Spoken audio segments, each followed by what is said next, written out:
There's my RX-78 again. Of course, I built it on a much smaller scale. I didn't appreciate how popular he was.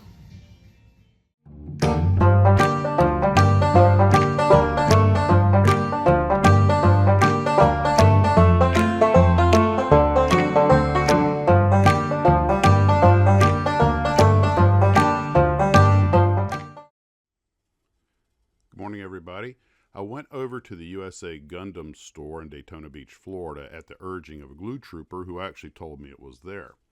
And when I got there, I found out that they are primarily an online store whose web address is, shockingly, usagundamstore.com. I could not have found a more wonderful and helpful group of people when I got there, but I used Google Maps to find the place, which is, since it's primarily an online store and they do a lot of shipping, it's in an industrial part of Daytona Beach, just west of the airport, not far from Embry-Riddle University.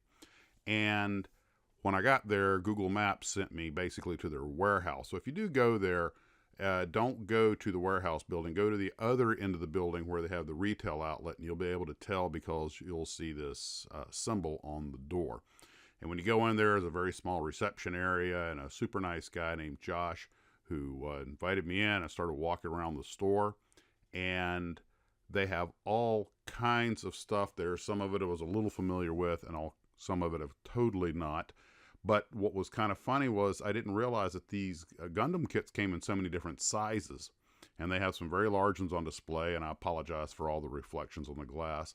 I have the small version of this one that was given to me by Mr. Wagner, who, by the way, is who told me to come here. I was on my way to work, and it was really a fairly small deviation.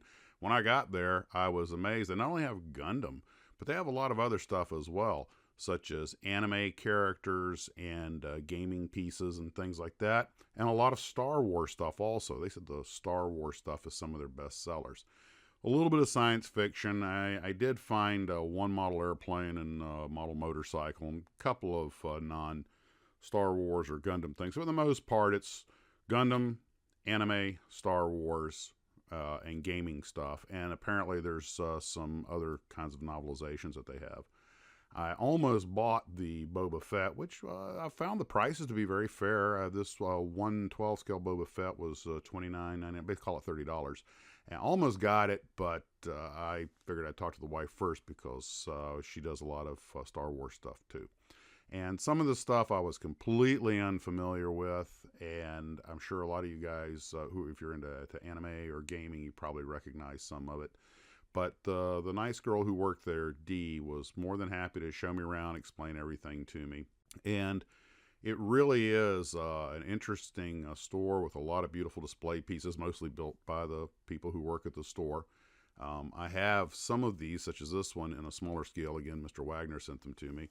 But it was an interesting experience. And in addition to a lot of the models and everything that they have for sale, there's also stuff that was just, I don't know how to describe it, I guess sort of cartoony, and it wasn't anime. They were like caricatures and things like that. And of course there's the motorcycle, the only motorcycle, the only cars, the only airplane I saw in the place. But then again, that isn't really their forte. They had an enormous selection along with supplies and building accessories. And I took some video while I was there, and I will show that after the stills. I just wanted to show you guys the store.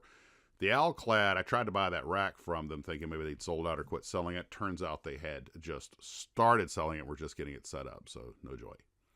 And other than that, that's really what I have here. The rest of this is just some stills I took kind of at random. They have a fairly large area dedicated in the back that was used for, they would have build nights when people would come in and not just build the Gundam and anime. People would come in and build everything, basically a model building club. Unfortunately, COVID could put the kibosh on that, but they're starting to see the return of it. And of course, they had a bunch of types of paints that I'm not really familiar with. I almost grabbed some, but I was in a rush because I had to get to the airport. I had to get to work. So I decided I'll make another visit there to start buying things. I don't want to just start grabbing stuff at random. But again, they had a really great selection of paints, accessories, kits. It's just a really neat place. And some kits that I don't quite understand, but I got to be honest, I almost bought that just because it was different. And of course, they have some store merchandise in addition to the products that they sell. So here's the video I shot. Some of this will be a little redundant. And by the way, at the end of this, I'm going to have a little bit of a little minor bonus feature. So you guys take care, and as always, model on. Well, guys, I'm at the Gundam store in Daytona Beach, and it's impressive. It's in a warehouse area, and you have to, I'll show some pictures. The actual 120, building 120 or door 120 is the one to come into where the retail's at. It's quite the place here. So let's take a look and see what we got. Of course, we have some beautifully made Gundams on display. And as you guys know, Gundam, although I've built a few, I primarily thanks to the ones that, well, almost exclusively thanks to the one that Mr. Wagner sent me.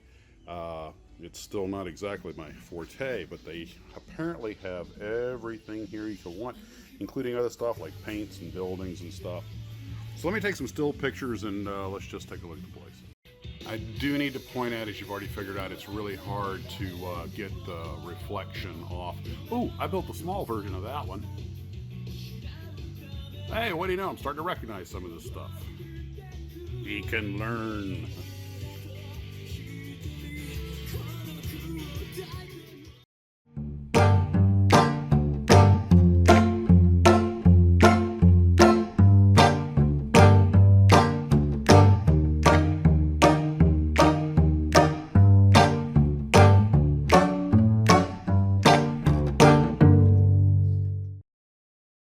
When I got to the airport, I noticed this tile pattern on the floor, and I knew it was space themed. I worked the airport, I'd seen it before. Of course, I noticed a space shuttle. I'd never really paid attention to this other large thing that was really the bulk of the tile pattern on the floor. And I looked at it and went, what is that supposed to be? And then it dawned on me. That's a representation of the retro pack on the late model Mercury capsules. And I just thought that was kind of cool. Well, you guys take care. Once again, as always, model on.